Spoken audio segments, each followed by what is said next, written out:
Class 9th के सभी विद्यार्थियों का स्वागत है। और आज आपके हिस्ट्री के चैप्टर जो आपका फ्रांस की क्रांति इसके संबंध में पढ़ा रहे थे उससे आगे आज स्टडी करेंगे। और चलिए आइए देखते हैं। क्लास 9th के स्टूडेंट्स गुड मॉर्निंग। और आज आगे कल से के बाद जो फ्रांस का रेवोल्यूशन पढ़ रहे थे उसके बाद हम आगे के चैप्टर में आपके बीच में लेकर आए हैं France abolishes monarchy and becomes a republic. मतलब फ्रांस में राजतंत्र का उन्मूलन और गणतंत्र की स्थापना। गणतंत्र मतलब जिसमें जनता का शासन हो, इसकी स्थापना हुई। और इसके बारे में आप सभी को डिटेल के साथ इस चैप्टर के माध्यम से आपको बताएंगे हम। The situation in France continued to be tense during the following years. Although Louis XVI had signed the constitution, he entered into secret negotiation with the king of Prussia. Rulers of the other neighboring countries too were worried by the developments in France and made plans to send troops to put down the events that had been taking place there since the summer of 1789. Before this could happen, the National Assembly voted in April 1792 to declare war against Prussia and Austria. France की स्थिति आने वाले वर्षों में भी तनावपूर्ण बनी रही। यद्यपि लुई 16 ने संविधान पर हस्ताक्षर कर दिए थे, परंतु प्रशा के राजा से उसकी गुप्त वार्ता भी चल रही थी। फ्रांस की घटनाओं से अन्य पड़ोसी देशों के शासक भी चिंतित थे। इसलिए सन 1789 की गर्मियों के बाद होने वाली ऐसी घटनाओं को नियंत्रित करने के लिए शासकों ने सेना भेजने की योजना बना ली। लेकिन जब तक इस योजना पर अमल होता, अप्रैल 1792 में नेशनल असेंबली ने प्रशा एवं ऑस्ट्रिया के विरुद्ध युद्ध की घोषणा का प्रस्ताव पारित कर दिया। प्रांतों से हजारों स्वयंसेवी सेना में भर्ती होने के लिए जमा होने लगे। उन्होंने इस युद्ध को यूरोपीय राजाओं एवं कुलीनों के विरुद्ध जनता की जंग के रूप में लिया। उनके होठों पर देशभक्ति के जो तराने थे उनमें कवि रॉजर द लाइल द्वारा रचित मार्सेले भी था। यह गीत पहली बार मार्सेलेस के स्वयंसेवियों ने पेरिस की ओर कूच करते हुए गाया, इसलिए इस गाने का नाम मार्सेले हो गया। मतलब यूँ कह सकते हैं thousand of volunteers thrown from the provisions to the army the saw this war of people against kings and aristocracies all over Europe. Among the patriotic song they sang was Marseillaise, composed by Roger d'Isle.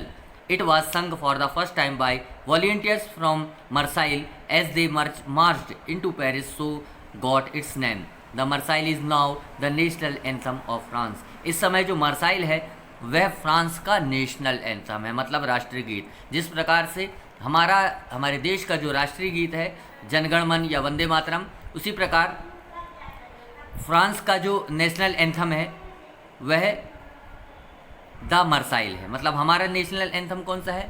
जनगण मन है, और वहाँ का जो national anthem है वह मार्सेलाइज है।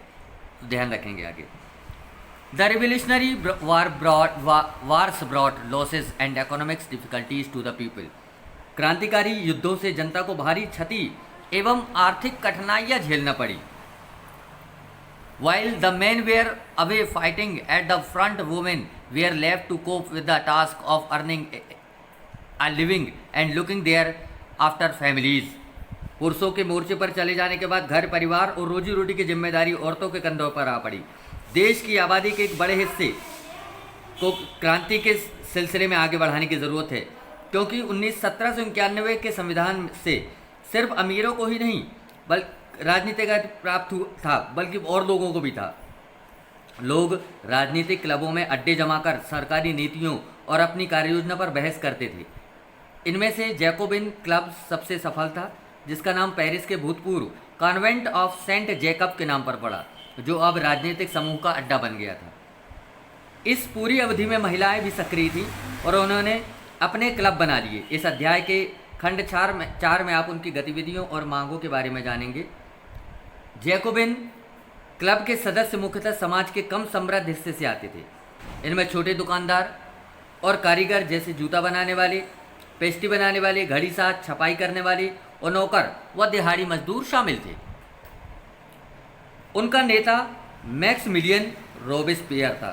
नाम याद रखेंगे, मैक्समिलियन रोबेस्पियर। जैकोबिनों ने एक बड़े वर्ग ने गोदी कामगारों की तरह धारीदार लंबी पतलून पहनने का निर्णय किया। ऐसा उन्होंने समाज के फैशन परस्त वर्ग, खासतौर से घुटने तक पहने जाने वाले ब्रीचेस पहनने वाले कुलीनों से खुद को अलग करने के लिए कहा। यह ब्रीचेस पहनने वाले कुलीनों की सत्ता समाप्ति का ऐलान उनका एक तरीका था। मतलब कि उनकी सत्ता समाप्त हो रही कुलीनों की, और उनकी सत्ता समाप्त होने का दर्शाने के लिए उन्होंने लंबे पायतान वाले पजामे पहनना शुरू कर दिए। यहाँ पर आप देखेंगे, यहाँ चित्र के माध्यम से एक महिला देख रहे हैं आप। ये महिला स्वतंत्रता को दर्शा रही है। नैनिन विलेन लिबर्टी, नानीन वाले लिबर्टी, लिबर्टी का मतलब स्वतंत्रता। This is one of the rare paintings by women artist. This the revolutionary event made it possible for women to trade with established painters and to exhibit their works in the salon, which was an exhibition held every 2 years. यह किसी महिला कलाकार द्वारा रचित दुर्लभ चित्रों में से एक है। क्रांतिकारी घटनाक्रम के बाद महिलाओं के लिए संभव हो गया था कि वे स्थापित चित्रकारों के साथ प्रशिक्षण प्राप्त कर सकें और हर 2 साल में लगने वाली सैलान नामक नुमाइश में अपने चित्रों को प्रदर्शित कर सकें। यह तस्वीर स्वतंत्रता का नारी रूपक है, अर्थात नारी आकृति स्वतंत्रता का प्रतीक है। इस चित्र को ध्यान से देखें और उन वस्तुओं की सूची बनाएं जिन्हें आप राजनीतिक प्रतीकों के रूप में बॉक्स 1 में देखा था, जैसे लाल टोपी, टूटी हुई जंजीर, छड़ों का बच्छीदार गट्ठर आदि अधिकारों का घोषणा पत्र। पिरामिड समानता का प्रतीक है, जिसके अक्सर एक त्रिभुज के रूप में दिखाया जाता है। इन प्रतीकों की सहायता से इस चित्र की व्याख्या करें। स्वतंत्रता की प्रतिमूर्ति, इस महिला मूर्ति के बारे में आपके क्या विचार हैं? इसलिए सन 1792 की गर्मियों में जैकोबिनों ने खाद्य पदार्थों की महंगाई एवं अभाव से नाराज पेरिस वासियों को लेकर एक विशाल हिंसक विद्रोह की योजना बनाई। 10 अगस्त की सुबह उन्होंने ट्यूलेरिये के महल पर धावा बोल दिया, राजा के रक्षकों को मार डाला और खुद राजा को कई घंटों तक बंधक बनाए रखा। बाद में असेंबली ने शाही परिवार को जेल में डाल देने का प्रस्ताव पारित किया। नए चुनाव कराए गए। 21 वर्ष से अधिक उम्र वाले सभी पुरुषों, चाहे उनके पास संपत्ति हो या नहीं हो, उनको मतदान का अधिकार दिया गया। नवनिर्वाचित असेंबली कन्वेंशन का नाम दिया गया।